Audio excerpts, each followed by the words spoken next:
नमस्कार दोस्तों, आप सभी का स्वागत है आपके अपने YouTube channel Ashok Chawla education पर।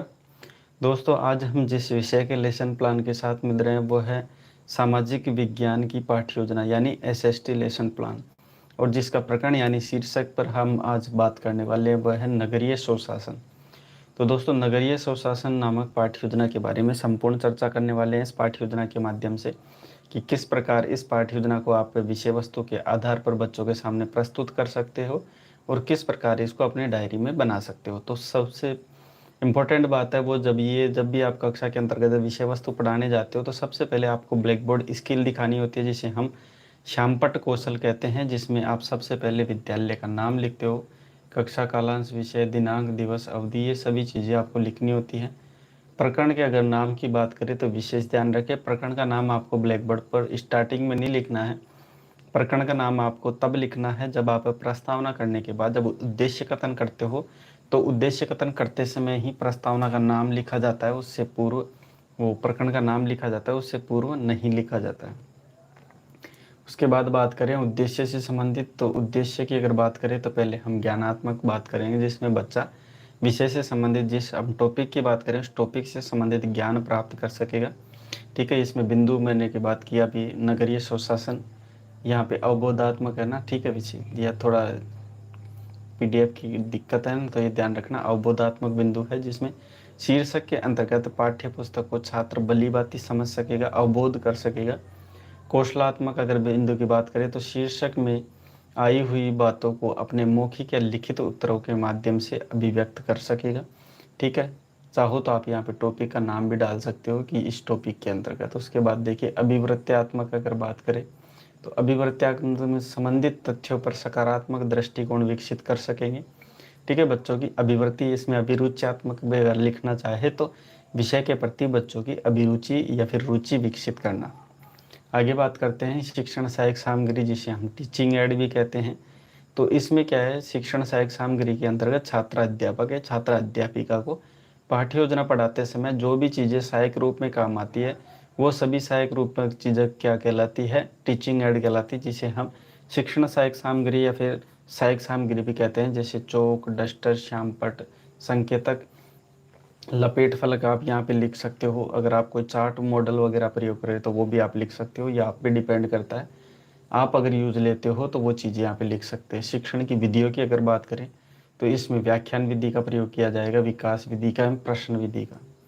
ठीक है, उसके बाद बात करें पूर्व ज्ञान, तो देखिए किसी भी पाठ्य योजना को पढ़ाने से पूर्व जब भी आप लेसन प्लान स्टार्ट करते हो तो सबसे पहले बच्चे का पूर्व ज्ञान देखा जाता है, यानी कि उसका बच्चों का प्रीवियस नॉलेज, कि आज हम जैसे नगरीय स्वशासन पढ़ाने जा रहे हैं तो नगरीय स्वशासन के विषय में बच्चा पूर्व में क्या जानकारी रखता है। अगर बच्चा पूर्व में समय से आधारित थोड़ी बहुत जानकारी रखता है तो छात्र अध्यापक विषय वस्तु के आधार पर नवीन जानकारी दे सकता है।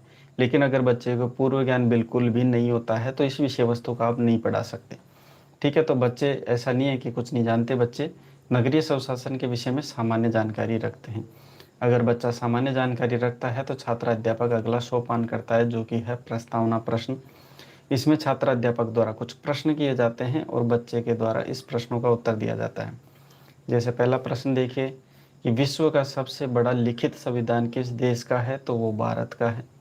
दूसरा देखिए भारत के छोटे शहरों को क्या कहता है, तो नगर एवं शहर कहते हैं। तीसरा देखिए नगर की सुरक्षा व शांति के लिए क्या आवश्यक है, तो स्वशासन आवश्यक है। नगरीय स्वशासन के विषय में आप क्या जानते हैं, तो बच्चा जितना जानता है उतना संभावित उत्तर देता है। जहाँ पे बच्चा नहीं जानता, समस्यात्मक हो जाता है, छात्र अध्यापक द्वारा या छात्र अध्यापिका द्वारा अगला जो सोपान है वो रखा जाता है उद्देश्य कथन, कि प्रिय छात्रों आज हम नगरीय स्वशासन के विषय में विस्तार से अध्ययन करेंगे या विस्तार से पढ़ेंगे। इस ये देखिए जब भी आप ये चीज़ें बोलते हो तो उसी के साथ विशेष ध्यान रखें, जैसे कि मैंने अभी कहा था कि जब भी आप उद्देश्य कथन करते हो तभी ही आप ब्लैक बोर्ड पर प्रकरण का नाम लिखते हो और प्रकरण का नाम तभी ही उच्चारण करते हो, उससे पहले नहीं बताते हैं।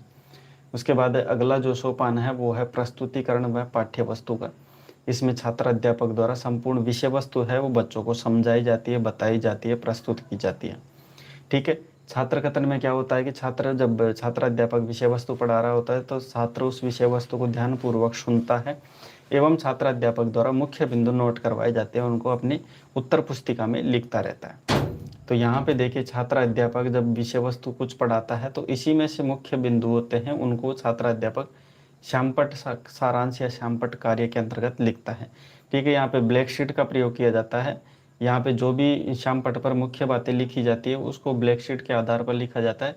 यहाँ पे मैं ब्लैक शीट का प्रयोग नहीं कर रहा, इसलिए मैं यहाँ पे कुछ भी चीज़ें नहीं लिख रहा हूँ। ठीक है, हालांकि मैं पुरानी पाठ्य योजना में ये चीज़ें बता चुका हूँ कि आप यहाँ पे ब्लैक शीट का प्रयोग करोगे और यहाँ पे इसमें से ही कोई मुख्य मुख्य बातें हैं वो यहाँ पे आप लिखते रहोगे। वहाँ पे जो लिखना होता है श्यामपट्ट सारांश जब भी आप करोगे तो ब्लैक शीट का प्रयोग करते हुए करेंगे। परिभाषा की अगर बात करें तो जो नगर एवं शहर है उसका सुव्यवस्थित शासन ही नगरीय स्वशासन कहलाता है। आगे बढ़ते हैं। नगरीय स्वशासन संस्थाओं को 3 भागों में विभाजित किया जाता है, जिसमें नगर पंचायत, ठीक है, नगर पालिका एवं नगर निगम, 3 प्रकार से इनको विभाजित किया जाता है। उसमें पहला देखिए नगर पंचायत की बात करें तो 5000 प्लस तक की जो जनसंख्या होती है उन शहरों में नगर पंचायत बनाई जाती है। शहरों के विकास के लिए नगर पंचायतों का गठन किया जाता है। नगर पंचायतों में वार्ड निर्धारित किए जाते हैं और हर एक वार्ड में एक वार्ड रूपी सदस्य निर्धारित किया जाता है। यह सभी संस्कारी, ठीक है, सरकारी निगम होते हैं। ठीक है, सरकार के माध्यम से ही ये प्रस्तुत किए जाते हैं। उसके बाद बढ़ते हैं अगले बिंदु पर जो कि है नगर पालिका। इसमें क्या होता है कि नगर पालिका में 20,000 प्लस से अधिक जनसंख्या जहाँ पे होती है वहाँ पे नगर पालिका स्थापित की जाती है। यहाँ न तो छोटा ग्राम इसे कह सकते हैं, ना ही एक बड़ी नगर निगम कह सकते हैं, क्योंकि इसमें अगर 20,000 प्लस सदस्य हैं, 20,000 प्लस जनसंख्या है तो ही हम नगर पालिका, अगर ये जनसंख्या 5 लाख प्लस हो जाती है तो वो नगर निगम या फिर महानगर का रूप ले लेती है। ठीक है, उसके बाद बढ़ते हैं आगे कि नगर निगम की अगर बात करें, अगला बिंदु है नगर निगम। इसमें 5 लाख से अधिक जनसंख्या जिस शहर में होती है वहाँ पे नगर निगम का या फिर महानगर कहा जाता है। इसमें कई स्थानीय सरकारों का प्रशासन संगठन का नाम होता है। भारत में कुल नगर निगम की अगर बात करें तो 247 नगर निगम है। प्रथम नगर निगम कहाँ पे स्थापित की थी? मद्रास में की गई थी। ठीक है, उसके बाद बड़े नगर निगम के कुछ कार्यों की अगर बात करें तो नगर की सफाई करना मुख्य कार्य होता है। पानी पीने की व्यवस्था करना, सड़क बनाना, सड़कों की मरम्मत करवाना, गलियों की रोशनी की व्यवस्था करना, नालियों की रखरखाव एवं सफाई वगैरह करवाना, ये सभी नगर निगम के कार्य हैं। मुखिया की अगर बात करें तो नगर निगम का मुखिया कौन होता है? महापौर, जिसे हम मेयर भी कहते हैं। अब बच्चे को सभी चीज़ें पढ़ाने के बाद कुछ बच्चों का ज्ञान जानने के लिए कुछ बोध प्रश्न किए जाते हैं कि बच्चा सभी चीज़ें समझ पाया या नहीं समझ पाया। जिसमें पहला प्रश्न देखिए, नगर स्वशासन किसे कहा जाता है? तो नगर एवं शहर का सुव्यवस्थित शासन नगर प्रशासन या फिर नगर स्वशासन कहलाता है। दूसरा देखिए, नगर पंचायत की जनसंख्या कितनी होती है? तो मैंने बताया था 5,000 प्लस। नगर पालिका की जनसंख्या कितनी होती है? तो 20,000 प्लस। ठीक है, उसके बाद बढ़ते हैं मूल्यांकन प्रश्नों की अगर बात करें तो छात्र अध्यापक बच्चों का आकलन करने के लिए मूल्यांकन प्रश्न करता है, जिसमें 3 से 4 प्रश्न आप रख सकते हैं, या अधिकतम इसमें 8 से 10 भी रख सकते हैं, कोई दिक्कत नहीं है ना। ठीक है, बाकी 4 से 5 आसपास में आप रखिएगा। तो इसमें देखिए पहला प्रश्न, ये संपूर्ण विषय वस्तु के आधार मानकर बच्चों से प्रश्न किया, इसमें मुख्य उद्देश्य होता है बच्चों का आकलन करना। तो नगरीय स्वशासन की संस्थाओं को कितने प्रकार से बांटा गया है? तो नगर पंचायत, नगर पालिका, नगर निगम, 3 प्रकार से। नगर निगम की जनसंख्या कितनी होती है? तो 5 लाख प्लस होती है। भारत में नगर निगम की संख्या कितनी है? तो 247। अगर नगर निगम का मुखिया की बात करें तो महापौर, जिसे मेयर भी कहते हैं। ठीक है, उसके बाद बढ़ते हैं हमारे अंतिम सोपान की तरफ, जो कि है गृह कार्य। इसमें छात्र अध्यापक क्या करता है कि बच्चों को पाठ्य योजना का क्या है रिवीजन करने के लिए, विषय वस्तु का रिवीजन करने के लिए बच्चों को प्रश्न देता है। जिसमें अगर प्रश्न की बात करें तो नगर स्वशासन के बारे में संक्षिप्त में लिख कर लेके आए, ऐसा छात्र अध्यापक बच्चों को प्रश्न देता है और बच्चे अपनी उत्तर पुस्तिका में इस प्रश्न का उत्तर लिख कर लेके आते हैं जब भी नेक्स्ट डे वो कक्षा में प्रस्तुत होते हैं। देखिए, अगर इसकी पीडीएफ की बात करें तो पीडीएफ हो सके तो अभी थोड़ी देर बाद में प्रोवाइड करूंगा, या थोड़ा टाइम लगेगा तो उसके बाद में लिंक प्रोवाइड करवा दूंगा, या फिर हमारे आप टेलीग्राम से जुड़े रहिए। टेलीग्राम सेम नाम है, अशोक चावल एजुकेशन हब। वहाँ से आप कनेक्ट रहते हो तो जैसे ही पाठ्यक्रम अपलोड करने के बाद कुछ समय बाद उसकी पीडीएफ भी अपलोड कर दी जाती है, तो वहाँ से आप ज्वाइन करते रहे कि क्योंकि वहाँ पे हर प्रकार की पीडीएफ वहाँ पर और भी कोई सूचनाएं होती है वो भी आपको वहाँ पे मिल जाती है। तो दोस्तों ये थी आज की पाठ्य योजना नगर स्वशासन या नगरीय स्वशासन। तो इससे संबंधित आज की पाठ्य योजना होती है यहाँ पे समाप्त।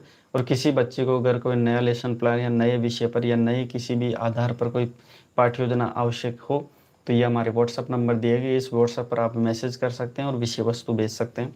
अगर आप जल्दी से जल्दी विषय वस्तु भेज के पाठ्य योजना चाहते हैं तो हमारे चैनल अशोक चावला एजुकेशन के माध्यम से आप विषय वस्तु भेजते हैं तो जल्दी से जल्दी वो प्रोवाइड करवा दी जाती है। चलिए दोस्तों, मिलते हैं नेक्स्ट ऐसी नई रोचक पाठ्य योजना के साथ आपके कथित अनुसार। ठीक है, अभी के लिए इतना ही, मिलते हैं नेक्स्ट वीडियो में। वीडियो देखने के लिए आपको बहुत बहुत धन्यवाद।